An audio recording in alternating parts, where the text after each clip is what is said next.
I woke up to the sound of hammers. Not birds, not waves, but hammers.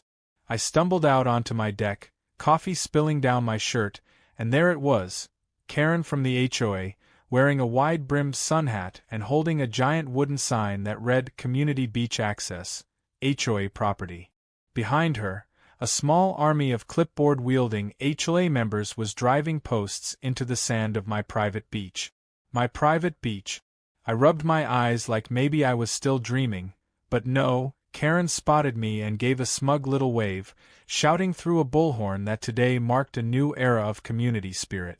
I was standing there, barefoot and baffled, when she added loudly, "As voted by the HOA, this beach now belongs to the people." My mouth dropped open, the coffee cup slipped from my hand, and I watched it sink into the sand, just like my peaceful life seemed to be doing at that exact moment. I stormed down the steps to the beach, still half-dressed, dodging HOA volunteers handing out pamphlets about shared coastal resources. Karen blocked my path, clipboard pressed against her chest like a shield, and informed me that the HOA had voted unanimously to designate my property as a public trust zone. I stared at her, trying to process the insanity, before calmly asking if she'd like to see my property deed. She wrinkled her nose like I'd just offered her a dead fish, then huffed something about community enrichment being more important than outdated paperwork. I resisted the urge to laugh in her face. Instead, I went inside, grabbed the original deed framed on my office wall, and marched it straight back to the sand. Karen squinted at the official seal and legal descriptions like she was trying to decipher ancient runes, then loudly declared that my so-called ownership was irrelevant because the community need outweighed individual greed. Her exact words, greed. Because apparently owning what you legally bought and paid for was now a crime. The situation escalated fast. Within hours, Karen called an emergency HOA meeting right there on the beach, with folding chairs, a pop-up tent, and free lemonade to lure in the neighbors. I watched, arms crossed, as Karen spun a dramatic tale about how I was selfishly hoarding the beach from hard-working families and future generations. She painted me as some kind of cartoon villain, shaking a fist at the ocean and yelling "mine," like a pirate. The crowd, whipped into a frenzy by her nonsense, started chanting things like, "Open the beach," and "Down with greed." I was half expecting pitchforks and torches to come out next. That night, when I thought the madness was over, I caught 2 HOA board members sneaking onto my beach, installing little security cameras disguised as fake rocks and setting up "No trespassing, owner" signs aimed at me. It was the most ridiculous thing I had ever seen. I filmed them from my porch with my phone, barely containing my laughter, knowing it would be gold if I needed evidence later. They were trying to frame me as a trespasser on my own property. It would have been hilarious if it wasn't so pathetic. Over the next few days, the situation got uglier. Karen paraded around the neighborhood, knocking on doors, handing out petitions, and urging people to sign up for the beach liberation movement. She cornered people at the grocery store, at the gas station, even at my favorite taco truck. Meanwhile, every time I went for a quiet walk along the water, I felt the burning glares of neighbors who'd suddenly been convinced that I was the Grinch of the coastline. The final straw came when I found a poorly made flyer taped to my mailbox that read, "Stop the beach hog. Reclaim what's ours," complete with an unflattering cartoon of me with devil horns drawn in crayon. I realized then that Karen and her followers weren't going to stop until they humiliated me, broke me, or forced me to surrender. They weren't just targeting my beach anymore, they were targeting my dignity. I sat on the sand that night, staring out at the moonlit waves, wrestling with frustration and anger. I could fight them through endless court battles. I could call the sheriff. I could slap them with trespassing lawsuit. But then a better idea hit me, one that made me laugh for the first time in days. If they wanted a public beach so badly, I'd give them one. Oh, I'd give them one they'd never forget. I grabbed my phone, scrolled through my contacts, and called Duke, my old college buddy, now president of the National Surfing Federation. He answered on the first ring, and after listening to my situation, he burst out laughing so hard he could barely talk. When he finally caught his breath, he said, "Dude, you're crazy. I love it. Let's do it." As I sat there, phone pressed to my ear, outlining the most absurd, outrageous, and utterly brilliant plan I'd ever come up with, I realized one thing. Karen and her clipboard army had picked a fight they couldn't win. They thought they could bully me into submission. They thought they could turn my quiet, peaceful beach into a public circus. Fine. I was about to give them a circus, all right. And when it was over, they'd wish they'd never stepped one sandaled foot onto my shore.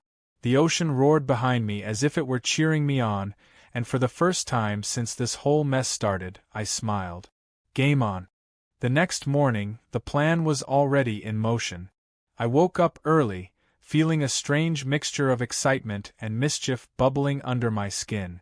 I sipped my coffee, watching the sun climb over the horizon, and imagined the look on Karen's face when she saw what was coming. I wasn't just defending my beach. I was about to make it the center of the universe for a weekend. After my call with Duke, he had wasted no time. Within hours, he had lined up major sponsors, professional surfers, food vendors, a local radio station for live coverage, and even secured a few celebrity surfers to make guest appearances. This wasn't just a small event anymore. It was a full-blown national surfing qualifier, and it was going to be hosted entirely on my beach. By noon, delivery trucks started rolling into town. Enormous black trailers pulled up to my property line, unloading stages, tents, portable restrooms, catering setups, and an insane amount of surf gear. Workers in neon vests moved like an army, setting up sound systems, marking competition zones with flags, and laying down walkways for the vendors. Neighbors slowed their cars to a crawl, craning their necks to see what the commotion was about. I could practically feel the ripple of gossip spreading through the community like a wildfire. It didn't take long for Karen to catch wind of it. By mid-afternoon, she came marching across the sand in her oversized sun hat, armed with her ever-present clipboard and trailed by two of her most loyal minions. Karen's face was a perfect shade of outraged red as she stomped toward me. She demanded to know what was going on, her voice rising with every syllable until she was practically screeching. I kept my expression neutral, letting her rant about unauthorized construction, environmental violations, and community bylaws. When she finally paused to breathe, I calmly pulled out the stack of permits I had secured from the county. I had anticipated every one of her complaints and made sure every piece of paper was legally ironclad. I handed her the permits with a polite smile, watching the color drain from her face as she scanned them. I had permits for private events, noise ordinances, food vendors, parking overflow, you name it, I had it covered. Karen's hands trembled as she tried to find some loophole, but there was none. Her only move was to retreat, fuming, as the workers continued setting up around her. Over the next 2 days, my beach transformed into a vibrant, buzzing festival ground. Giant colorful flags fluttered in the ocean breeze, sponsor booths popped up selling everything from energy drinks to custom surfboards, and food trucks lined the perimeter, offering tacos, smoothies, and gourmet burgers. News vans started arriving, setting up satellite dishes and interviewing locals about the unexpected event. Most of the townspeople were thrilled. Local businesses reported record sales, and kids ran laughing across the sand, soaking up the excitement. Karen, however, was not amused. She doubled down, setting up a sad little protest station at the edge of the property with a handmade sign reading, "Save our beach, stop the chaos." She passed out flyers accusing me of ruining the environment, corrupting the youth, and destroying the quiet character of the community. Few people paid her any attention, though a handful of loyal HOA members huddled around her in folding chairs, looking miserable under the blazing sun. As I made my rounds, checking on the preparations, an unexpected figure flagged me down. It was Mr. Jenkins, one of the quieter HOA board members, a thin, balding man who always seemed to fade into the background during meetings. He leaned in conspiratorially, glancing around to make sure no one was listening, and whispered that Karen wasn't done yet. She was organizing a citizens' blockade to physically prevent competitors and spectators from entering the beach. I thanked him, my mind already racing with ideas. If Karen thought she could sabotage a national event on private property, she was about to find herself in serious trouble. I wasted no time calling Duke and our event security team, letting them know what was brewing. Duke laughed so hard he nearly dropped his phone but promised to beef up security and make sure everything was documented. He also hinted that a few off-duty sheriff's deputies would be attending the event as spectators and would be more than happy to lend a hand if things got messy. I hung up feeling lighter than I had in weeks. Karen had no idea she was walking into a storm she couldn't possibly control. The evening before the competition, a pre-party lit up the beach. A famous surfer gave a live demo in the water, drawing a massive crowd. Beach bonfires dotted the shoreline, guitars strummed under the stars, and laughter and music filled the air. I sat on a fold-out chair near the water's edge, sipping a cold drink and soaking it all in. It was everything I loved about the beach, multiplied by 100. All the fear and frustration that Karen had stirred up in me had transformed into something unstoppable, something bigger than her petty little clipboard kingdom could ever hope to contain. Meanwhile, across the way, Karen's protest station had dwindled to 3 people, all of them looking like they regretted ever getting involved. I watched her pacing in the sand, talking furiously into her phone, no doubt plotting her next disaster. I almost felt sorry for her. Almost. Because by now, it wasn't just me against Karen. It was me, the town, the surfing community, the media, and the spirit of pure, stubborn defiance against her. Tomorrow wasn't just about a surfing competition. It was about standing up to entitlement and showing that no matter how many clipboards you wave or how many fake rules you invent, you can't bully your way into taking something that was never yours. As I finally headed home for the night, the waves crashing rhythmically behind me, I felt a profound sense of calm. Tomorrow, the tide would roll in, the surfers would ride the waves, and Karen would learn a lesson she'd never forget. The beach was ready. The world was watching. And I couldn't wait to see it all unfold. The morning of the competition arrived with the kind of energy you could feel buzzing through the air. The sun hadn't even cleared the horizon when trucks started pulling into the temporary parking lots, unloading tents, surfboards, coolers, and merchandise. Families, surfers, reporters, and beach lovers poured in like a wave of excitement. I stood near the main entrance to my property, watching the steady stream of people with a grin that hurt my cheek. It wasn't even 8 in the morning, and already the beach looked like a mini-city, alive with movement and chatter. The stage crew ran final checks on the sound systems, the announcers tested their microphones with booming echoes across the sand, and the food vendors began sending delicious smells drifting through the salty air. It was everything I had hoped for and more, a vibrant festival of surfing and summer that made my heart swell with pride. Karen, of course, was nowhere to be seen yet, but I knew it was only a matter of time before she tried to make her grand entrance. Sure enough, as the first competition heat began, with surfers carving through the glassy morning waves, a familiar shrieking voice cut through the celebration. Karen stormed toward the beach wearing a garish neon vest emblazoned with the words, "Community Watch Captain," her face already flushed with fury. Trailing behind her was her ever-dwindling gang of HOA loyalists, clutching homemade signs that looked like they had been cobbled together in a hurry. "Shut it down!" she screamed, marching right up to the event entrance. She tried to block a young surfer carrying his board, planting herself stubbornly in his path. The kid, bless his heart, sidestepped her with the ease of someone dodging a pigeon on the sidewalk, barely even looking at her. Karen pivoted, tried to lunge toward another group, and slipped spectacularly in a patch of wet sand, landing face-first into a child's carefully constructed sandcastle. The entire crowd gasped, and then a wave of laughter rippled across the beach. Cameras flashed. A nearby news crew captured every glorious second, and within minutes, The footage was being shared and reposted online under the hashtag #SandyKaren. Karen struggled to her feet, sputtering with rage, but the damage was done. She tried to rally her protesters, but most of them were too busy either helping her dust herself off or slipping away quietly, realizing this had turned into a public relations nightmare.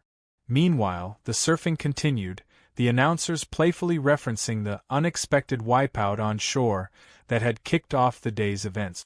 I leaned casually against the judge's booth, sipping a lemonade, and watched Karen stew. Every time she opened her mouth to yell, another group of spectators laughed, pointed, or whipped out a phone to film her antics. But Karen wasn't done. No, her stubbornness was legendary, and she still had cards to play.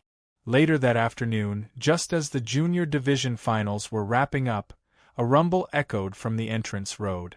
I turned and saw a line of heavy construction equipment, bulldozers, cement mixers, and even a crane, being slowly maneuvered onto the road, blocking the main vehicle entrance to the beach. My heart skipped a beat for a moment, thinking maybe there was some kind of emergency, but then I spotted Karen standing nearby, arms crossed triumphantly. It was no accident. She had somehow convinced a few contractors, probably through lies or half-truths, to block the road under the pretense of community safety concerns. In her mind, this was her grand move to shut down the competition. Unfortunately for Karen, she had once again miscalculated badly. Because while the road was temporarily blocked, the entrance was still technically private property, and the equipment had been placed without any permits or authorization. I calmly walked over to the event security team, handed them the paperwork proving ownership and event rights, and within minutes, a call was made to the sheriff's department. Less than half an hour later, several deputies rolled up, lights flashing, and began issuing citations for illegal obstruction and trespassing. The contractors, realizing they had been duped into a lawsuit waiting to happen, quickly scrambled to move their equipment. Several of them shouted angrily at Karen before driving off, leaving her standing alone by the side of the road, red-faced and shaking with fury. The spectacle only added to the festival's momentum. Reporters lapped up the drama, surfers celebrated each victory with whoops and cheers, and the town's businesses raked in a fortune from the crowds. Local restaurants ran out of food, shops sold out of beach gear, and hotels reported being fully booked for the first time in years. Even residents who had been skeptical about the event at first came down to enjoy the show, realizing that the energy, the economy boost, and the sheer fun far outweighed the minor inconvenience of a few extra cars and crowds. Karen made one final attempt that evening as the awards ceremony kicked off. She filed for an emergency injunction, claiming environmental damage, noise pollution, and unlawful assembly. She must have thought that the words alone would be enough to scare the event into a halt. But in her usual slapdash style, she had filed the paperwork incorrectly, listing the wrong parcel number, and even misspelling my name. The judge, not even bothering to hold a full hearing, dismissed the request outright, citing insufficient evidence and procedural errors. The news spread almost instantly, and Karen, standing on the sidelines with her arms folded tightly, looked like she might actually explode from sheer frustration. Meanwhile, on the beach, the sun set in a brilliant blaze of orange and pink, casting a golden glow over the water. The champions stood on the podium, hoisting their trophies high, as the crowd cheered and the flash of cameras lit up the twilight. I stood back, soaking it all in, feeling the satisfaction seep deep into my bones. Not only had I protected my beach, but I had also turned Karen's ridiculous power play into a colossal celebration of freedom, community, and resilience. As music blasted from the speakers and a spontaneous dance party broke out on the sand, I spotted Karen retreating back up the road, her shoulders slumped in defeat. The beach was alive with joy, the community closer than ever, and all of it had unfolded not in spite of Karen's meddling but because of it. In trying to take something from me, she had inadvertently handed me something much greater, A reminder that when you stand your ground with creativity and a little audacity, you can turn even the most ridiculous attacks into something unforgettable.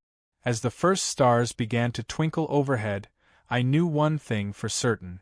This was only the beginning. The morning after the competition, the beach was a scene of organized chaos.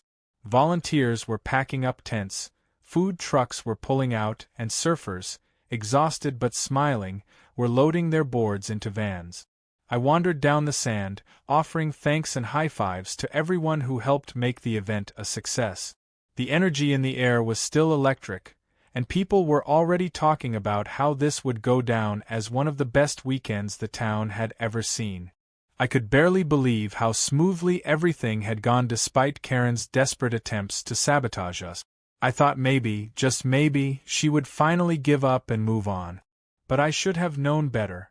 Karen wasn't the type to accept defeat quietly. Later that afternoon, while scrolling through my phone, a news alert caught my eye. A local reporter had published a story that wasn't just about the surfing event. They had dug deeper into the HOA's records and found something explosive. Karen and a few key board members had been secretly planning for months to seize my beach under the guise of community access, and then turn around and lease the land to a private luxury developer. The plan involved a multi-million-dollar condo project that would have completely destroyed the natural beauty of the coast. Worse, they had even drafted backdoor agreements with the developer, promising exclusive rights to the property once the HOA reclaimed it. It wasn't about community enrichment at all. It was about greed, pure and simple. The story spread like wildfire. Within hours, every major local news outlet picked it up. Neighbors who had supported Karen's beach takeover felt betrayed and furious. People who had been neutral were now livid that they had been manipulated. Even members of the HOA board, the ones who hadn't been part of Karen's inner circle, started distancing themselves publicly. It was chaos. By evening, a group of homeowners had organized a special emergency HOA meeting to discuss Karen's removal.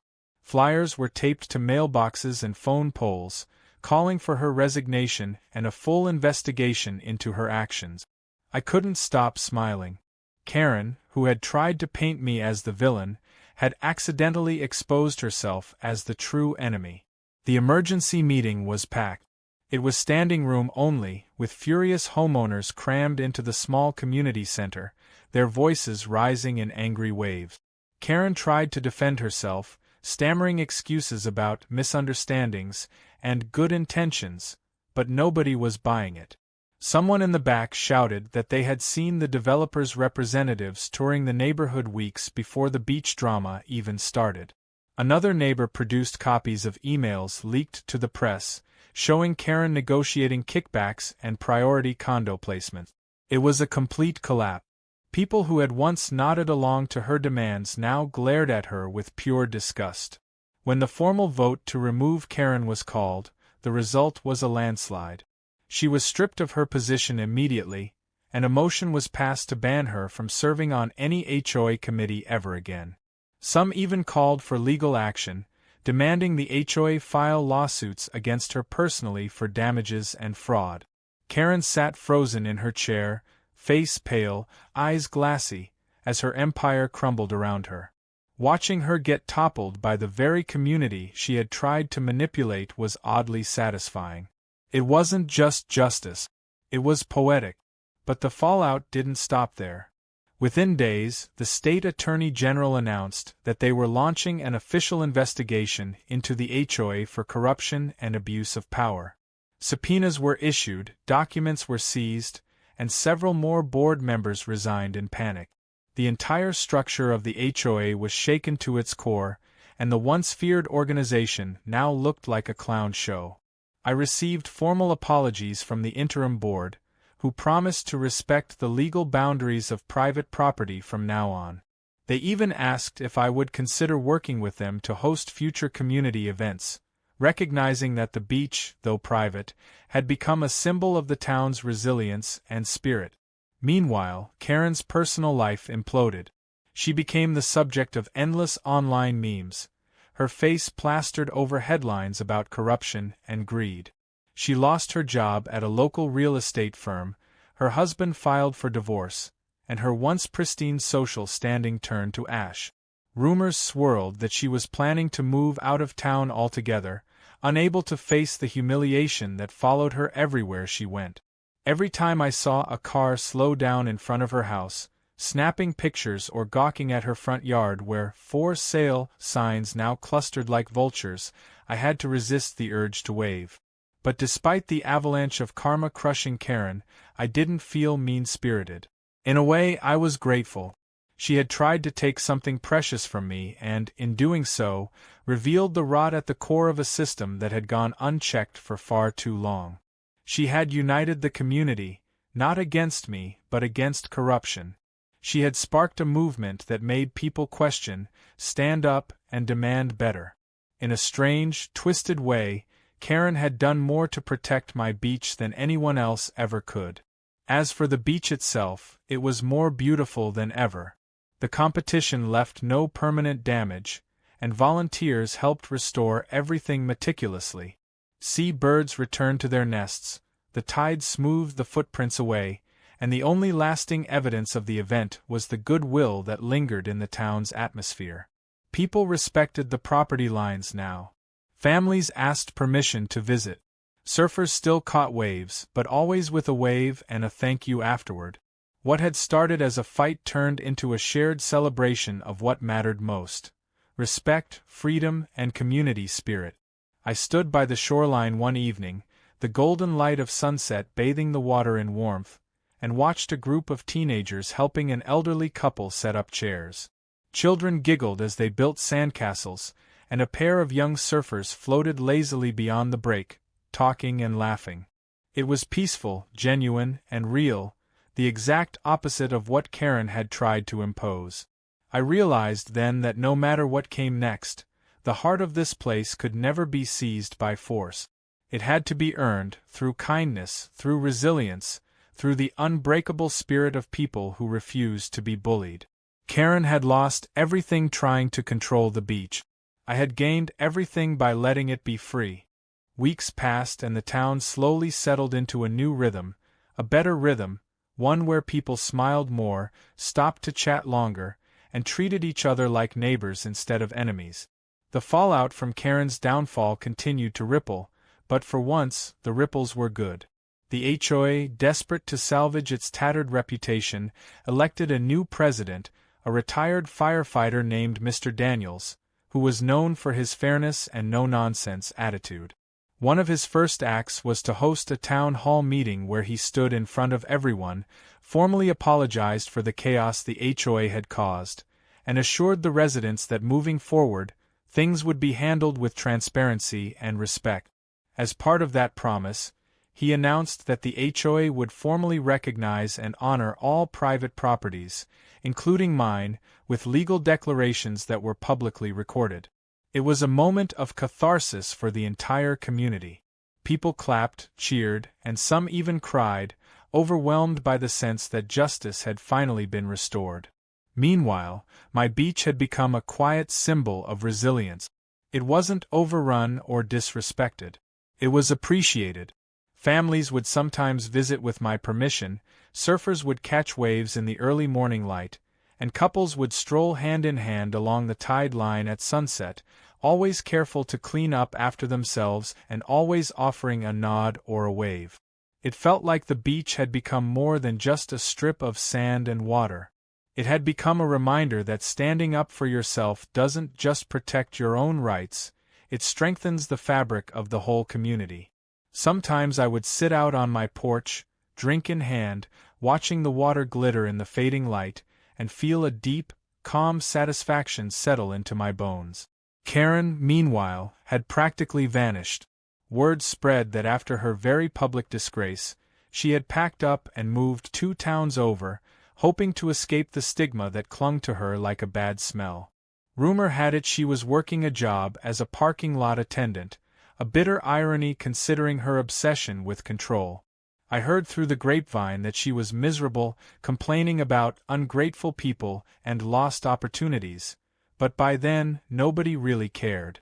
Karen had made her bed and was now stuck lying in it, far from the beaches and boardrooms she once dreamed of ruling.